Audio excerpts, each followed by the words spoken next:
In last part of transport of oxygen हमने oxygen के transport के बारे में पढ़ा था।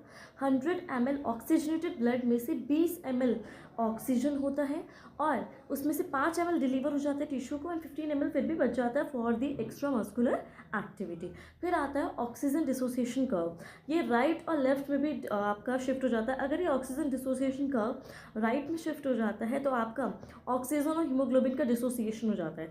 ऑक्सीजन और हीमोग्लोबिन का डिसोसिएशन कहाँ होता है? टिश्यू साइड पे। अगर ये ऑक्सीजन हीमोग्लोबिन का कर्व आपका लेफ्ट साइड पे आपका शिफ्ट हो जाता है तो ऑक्सीजन और हीमोग्लोबिन का एसोसिएशन हो जाता है।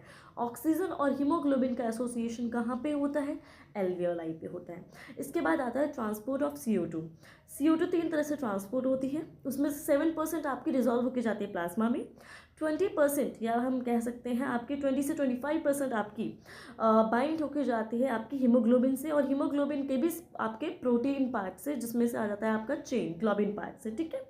और 70% आपकी ट्रैवल करती है एज अ बाइकार्बोनेट आयन। इतना समझ में आ गया?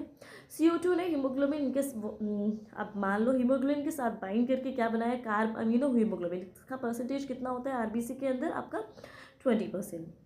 CO2 वाटर के साथ कंबाइन करके क्या बना रहा है? H2CO3। ये H2CO3 को एक एंजाइम होता है जो तोड़ता है, जो आपके आरबीसी के अंदर प्रेजेंट होता है। इस एंजाइम का नाम होता है आपका कार्बोनिक एनहाइड्रेज एंजाइम। सब बॉडी का सबसे फास्टेस्ट एंजाइम होता है और इसका मैक्सिमम परसेंटेज आपका आपके आरबीसी के अंदर होता है और इसका कुछ परसेंटेज आपके प्लाज्मा में भी मिलता है। जब ये बाइकार्बोनेट आयन में टूट जाता है तो बाइकार्बोनेट आयन ट्रैवल करता है प्लाज्मा में डिजॉल्व होकर टूवर्ड्स द एल्वियोलाई। समझ में आ गया?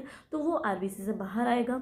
आरबीसी से बाहर आएगा तो बाइकार्बोनेट पे कैसा साइन होता है? नेगेटिव होता है, एक एनायन होता है। तो वो आरबीसी से एक नेगेटिव एनायन निकला तो उसका बैलेंस क्या हो जाएगा? आपका डिस्टर्ब हो जाएगा। तो उसमें हम क्या करते हैं? आरबीसी के अंदर क्लोरीन को हम ट्रैवल